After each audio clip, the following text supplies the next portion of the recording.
Bonjour à toutes et à tous, mon nom est Tony Germini, CEO de la société Calypse basée à Sion.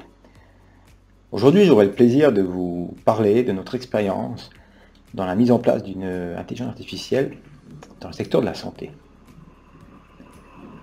En fait, ce que je vais vous raconter aujourd'hui, c'est en quelque sorte l'histoire de ma vie professionnelle. La cause que je défends dès mon début est que toutes les données que le client a accumulées puissent être valorisées et représenter une vraie valeur stratégique pour son entreprise. Ceci, entre autres, afin de leur fournir la bonne information pour prendre la meilleure décision grâce à l'intelligence du moment. Calypse, ça fera bientôt 20 ans que nous travaillons exploitant les données.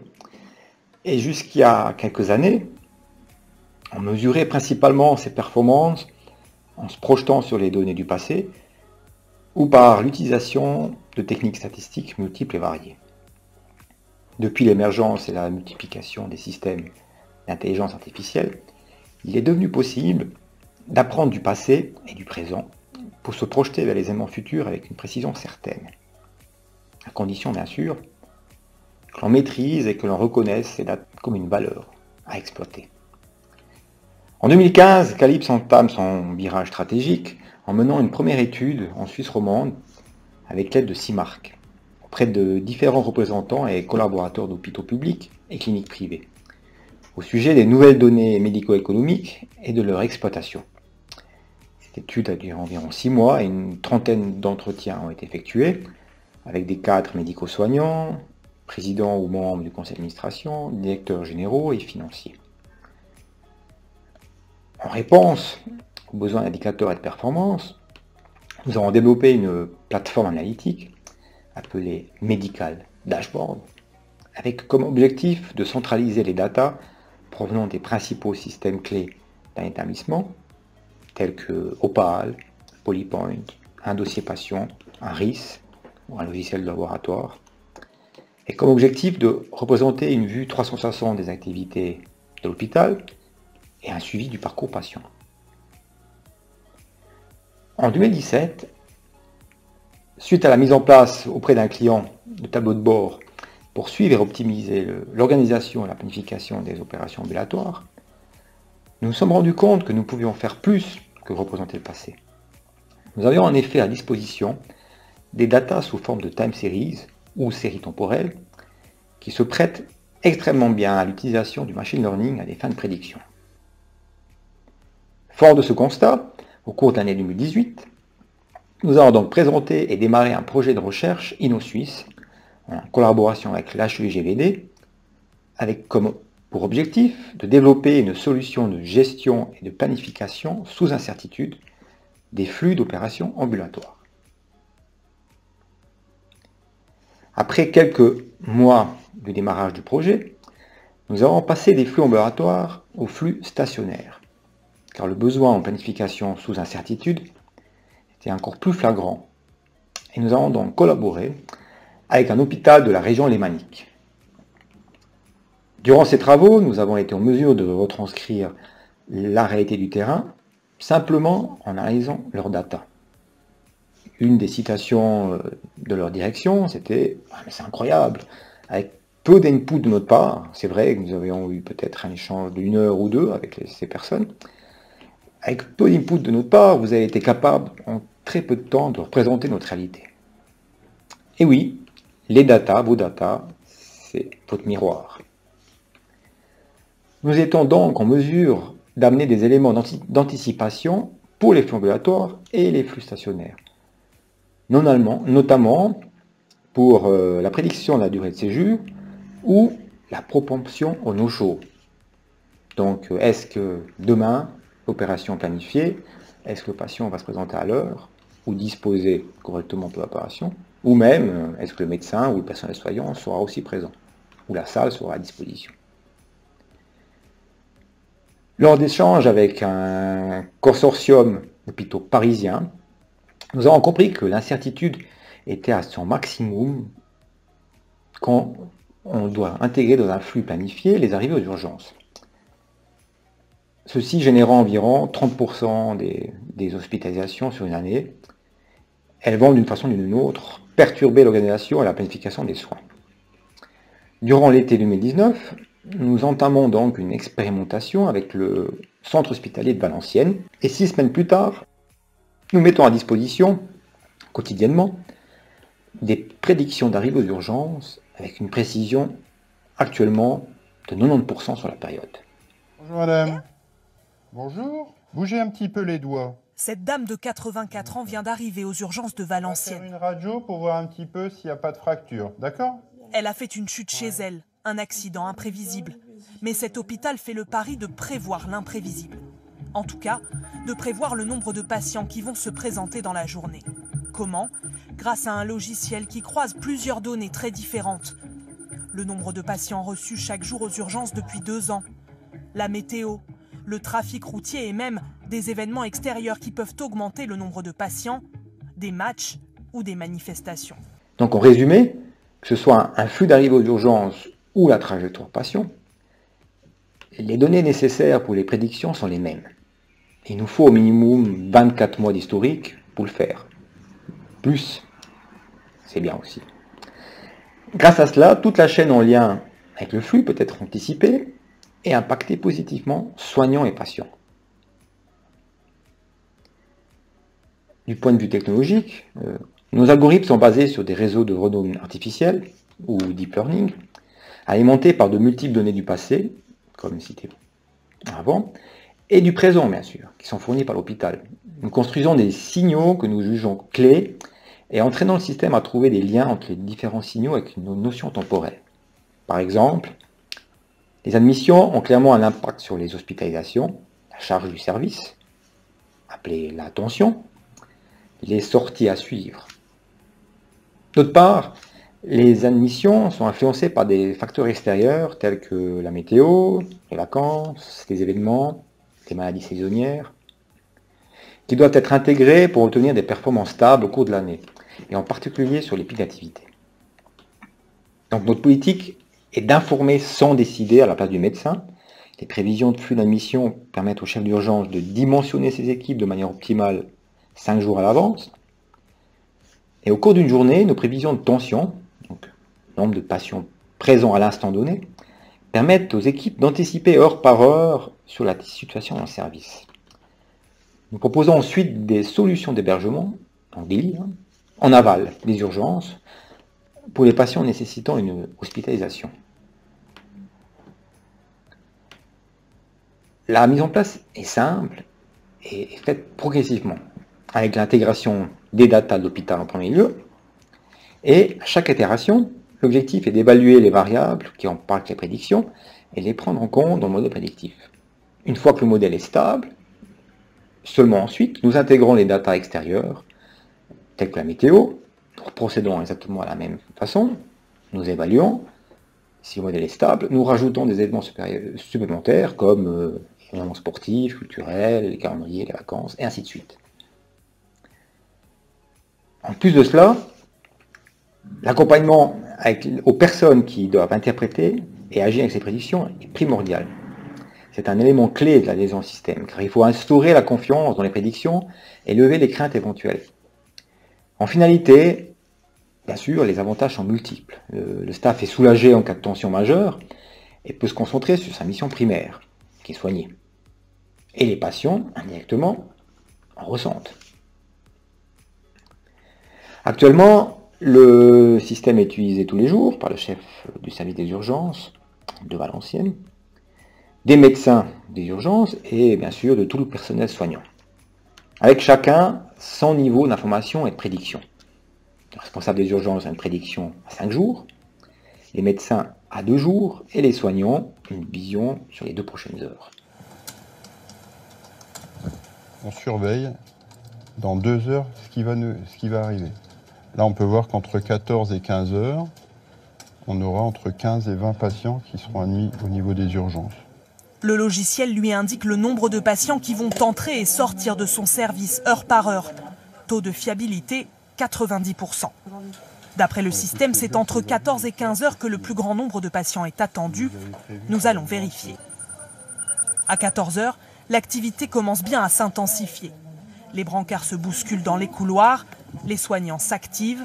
L'intérêt du logiciel, c'est aussi d'anticiper les besoins en matériel et en personnel. On a environ 4 personnes physiques en plus du personnel qui aurait été normalement attribué à ce secteur-ci. Et ça, c'était pas possible de le faire avant? C'était toujours après coup. C'est-à-dire, on se rendait compte de l'activité et l'arrivée petit à petit du flux, tandis que là, on est capable d'anticiper et de faire une meilleure répartition des ressources humaines. Prédire le flux de patients, pour certains médecins, cela n'a d'intérêt que si tous les services de l'hôpital s'équipent du logiciel. Nous voyons ici, sur la démo, le tableau de bord des prédictions à l'usage du chef d'urgence. Immédiatement en haut, nous voyons des pastilles de couleur vertes qui indiquent la tendance sur les prochains 5 jours.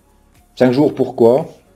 Parce que 5 jours, on s'est couplé avec la pertinence des prévisions météo. Voilà. On était capable de le faire en 7, en ayant intégré la météo. L'indice de fiabilité est meilleur avec les 5 jours, par exemple. Sur la gauche, en gris, nous pouvons voir les résultats de la veille avec la comparaison avec les prédictions faites. Dans le rectangle en évidence, au milieu, les prédictions du jour, donc avec les chiffres bleus. Ici, en l'occurrence, pour le mercredi 22 avril, voilà, il y a 109 admissions de prévues, 36, plus de 75 ans. Si on voit la comparaison par rapport à hier, il y avait 125 admissions qui étaient prédites et 123 ont réellement eu lieu. Et ainsi de suite. Les deux graphiques à barre verticale indiquent la prédiction de la tension et des admissions. Avec à chaque fois la comparaison avec le réel, jusqu'à l'heure précédente ou à l'heure où on a les informations qui sont remontées dans le système, et les prédictions avec les marges d'erreur supérieures et inférieures. Voilà, on a toujours cette marge d'erreur et on voit l'élément prédit juste dans ces marges-là. Enfin, les graphiques à barre horizontale donnent un aperçu des hospitalisations dans les 5 principaux qui ont été définis, donc les 5 services principaux. Ici, c'est les services qui ont été choisis par le CHV, avec en plus une vue détaillée. C'est un autre écran pour le chef de service concerné. Par exemple, pour la cardiologie, il a une vue détaillée des nombres de lits actuellement occupés et des nombres de lits à prévoir. Par exemple, si on regarde les prévisions qui ont été faites hier, pour la gériatrie, voilà, le système avait prévu 4 hospitalisations, et effectivement, 4 patients étaient pris en charge le 21 avril. Par contre, en cardiologie, sur les 3 prédits, 2 patients ont été hospitalisés. Bon. Qu'est-ce que ça veut dire? Nous parlons déjà d'un subset de quelques patients sur les 125 prédits. Donc l'algorithme apprend et s'améliore tous les jours. Donc chaque jour qui passe, il y a beaucoup de chance et on s'y approche d'arriver vers un 80-90% de prédiction. C'est-à-dire, on est capable de donner l'information par anticipation aux responsables des services à l'étage pour qu'ils puissent préparer, anticiper l'arrivée de patients. Ici, je vous ai mis un autre écran, c'est une autre visualisation, c'est celle qui est à l'intention du personnel soignant dans le service d'urgence. Donc cet écran est affiché sur un grand écran et les informations qui sont visibles donnent uniquement une vision sur les 2 prochaines heures. Par exemple ici, au moment de la prise de print screen, 18h12, le pic semble être passé, mais le nombre de personnes présentes dans le service est toujours important. D'ici environ 20 heures, on voit que les choses vont se calmer et environ 10 personnes vont soit sortir, soit être hospitalisées dans l'hôpital. Donc on voit que la même prédiction, la même information, comme dit précédemment, est vraiment pensée pour chaque personne pour qu'il l'interprète pour son action du moment. Par exemple, on a des gens au service d'urgence, le matin, s'organisent en fonction des pics et simplement s'organisent pour la pause de midi. Voilà. Exemple simple, mais C'est la réalité, et c'est comme ça qu'ils l'utilisent notamment. Si on se projette dans un futur proche, car nous y travaillons déjà, si on est capable de prédire les flux entrants, leur typologie et leur durée, le lien avec l'ensemble de la planification hospitalière et la prise en charge des patients nous paraît évident. Depuis le début de cette année, nous sommes en train de travailler sur la prochaine génération et planchant sur le déploiement d'une plateforme de coordination hospitalière intelligente, avec comme objectif une gestion temps réel intelligente des lits, avec une recommandation de séjour pour l'allocation des emplacements et l'anticipation des sorties. Cela via aussi des applications mobiles qui sont dans les poches et à disposition des personnes à l'étage. L'objectif sera aussi d'anticiper les besoins en stock de médicaments et, bien sûr, la prédiction des activités. Par exemple, le besoin en radiologie, en imagerie ou pour des analyses laboratoires. On parle aussi de l'organisation pour la prise de médicaments. Et ensuite, la finalité est une planification pour une éventuelle prise en charge hospitalière, soit dans un centre de révélation, soit retour à la maison ou retour dans un EMS avec intervention d'un CMS par exemple. En cette période un peu particulière, donc pour le Covid, nous avons construit des signaux spécifiques, donc à Valenciennes, hein, et dans le département du Grand Nord, des signaux spécifiques pour détecter les patients relevant de symptômes grippaux, et donc potentiellement coronavirus. Notre algorithme apprend tous les jours de la situation actuelle et s'inspire aussi des impacts de la grippe saisonnière pour anticiper les cas de coronavirus. Actuellement, nous sommes en mesure d'anticiper et de séparer les flux entre une urgence traditionnelle et une urgence Covid. Donc, en cas de prochaine épidémie ou la reprise d'un pic, notre système sera prêt à anticiper encore davantage. Il est clair que si on aurait accès à des données territoriales en temps réel, ce serait un atout supplémentaire, parce que avec nos prédictions au sein de l'hôpital et des données provenant du territoire, le lien et la prédiction sur le flux est encore plus évident et on sera en mesure d'être encore plus précis. Donc actuellement, nous travaillons au niveau de la région, au niveau du département du nord de la France. On peut imaginer une mise en place similaire en Suisse, au niveau d'un hôpital régional, cantonal ou au niveau national. En conclusion, nous voyons que plus nous élargissons le spectre, et plus nous serons en mesure d'anticiper le flux dans son ensemble. Encore faut-il que tous les acteurs produisent des datas et qu'ils les mettent à disposition du système de santé. À la fin, l'objectif est de redonner encore plus de temps aux soignants pour s'occuper principalement d'actes médicaux que de faire l'administration, avec comme finalité une meilleure prise en charge des patients.